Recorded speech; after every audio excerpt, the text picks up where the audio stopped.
Have you ever woken up in the morning after not getting enough sleep and felt more anxious than when you went to bed? This is a question being answered yes by more people every year, especially university students. Cramming for exams or submitting assignments at 11:59 p.m. is something that I and many others have to do to succeed at school.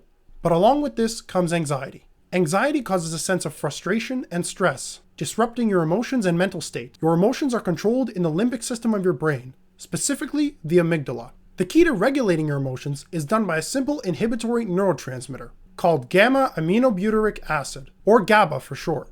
I'll explain how this chemical can have a massive effect on our mental state and answer the question, how can good sleep lower anxiety? In short, good sleep will result in increased release of GABA through metabotropic chemical synapsing, resulting in a lowered frequency of action potentials in the amygdala, which calm us down. But let's dig a little deeper.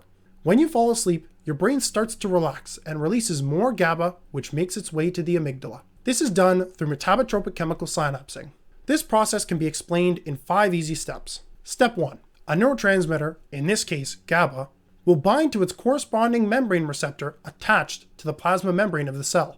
It cannot diffuse through the plasma membrane as it is non-lipid soluble. Step 2. A G protein signal transductor is activated by the substitution of GDP for GTP. This causes change in an ion channel or change in an enzyme.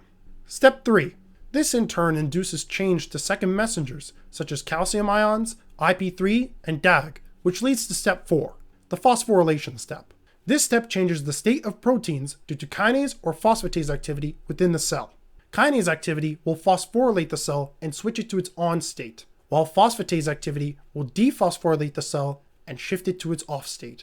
And finally, step 5, the result of all this, the change in the function of a cell.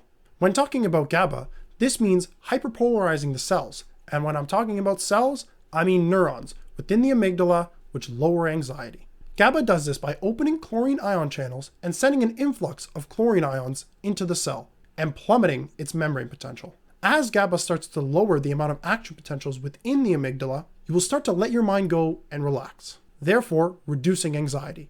Who would have thought that this could all be done by good sleep?